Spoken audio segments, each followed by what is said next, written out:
നമുക്ക് ചില സിനിമകൾ നല്ല സിനിമകളുടെ ഭാഗമാകാം, നല്ല നല്ല ക്യാരക്ടറുകൾ, നല്ല ആർട്ടിസ്റ്റ്, നല്ല ക്രാഫ്റ്റ് ഉള്ള സിനിമകളുടെ ഭാഗമാകാനും നമുക്ക് പറ്റണം.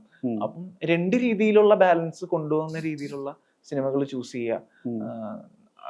നല്ല നല്ല സിനിമ, ഈ റെസ്പോൺസിബിലിറ്റി ഉണ്ടല്ലോ, ഇപ്പം വളരെ നേരത്തെ കിട്ടിയ ഒരു റെസ്പോൺസിബിലിറ്റി ആണ് സിനിമയില് ഈ ഒരു നായക സ്ഥാനം, അല്ലെങ്കിൽ ഇത്രയും പടക്കളത്തിന് കിട്ടിയ റിസപ്ഷൻ ആണെങ്കിൽ. അപ്പൊ അതൊരിക്കലും ഡിസപ്പോയിന്റ് ചെയ്യാൻ പാടില്ല. നമ്മൾ അതൊരിക്കലും ഒരു ടേക്കൺ ഫോർ ഗ്രാൻഡഡ് ആക്കിയിട്ട് ഇനി ഞാൻ എന്ത് ചെയ്താലും വിജയിക്കും എന്നുള്ള ഒരു ആറ്റിറ്റ്യൂഡിലേക്ക് പോയി കഴിഞ്ഞാൽ കുറച്ചുകൂടി കരുതലും സൂക്ഷ്മതയും വേണം. അവരെയും ഡിസപ്പോയിന്റ് ചെയ്യിക്കാൻ പാടില്ല, നമ്മളും ഡിസപ്പോയിന്റഡ് ആവാൻ പാടില്ല. കാര്യം ഒരു ഓഡിയൻസ് നമ്മൾ ഇത്രയും റിസീവ് ചെയ്ത് നിൽക്കുമ്പോൾ നമ്മളും അത്രയും കറക്റ്റ് ആയിട്ട് ക്രാഫ്റ്റ് ചെയ്ത് പോകണം. അല്ല, അവരുടെ പ്രതീക്ഷയ്ക്കൊത്ത് ഓരോ പടങ്ങളും കൊടുക്കുക ചെയ്യാൻ പറ്റണം. നമുക്ക് എപ്പോഴും നമ്മുടെ ജഡ്ജ്മെന്റ് എപ്പോഴും ശരിയായിരിക്കും, നമ്മൾ അതിനുവേണ്ടി എഫേർട്ട് ഇടുക എന്നുള്ളതേ ഉള്ളൂ. അപ്പൊ ആ ഒരു എഫേർട്ട് എന്തായാലും ഇനി അങ്ങോട്ടുള്ള സമയത്ത് ഉണ്ടാവണം എന്നുള്ളതാണ് തന്നെയാണ്.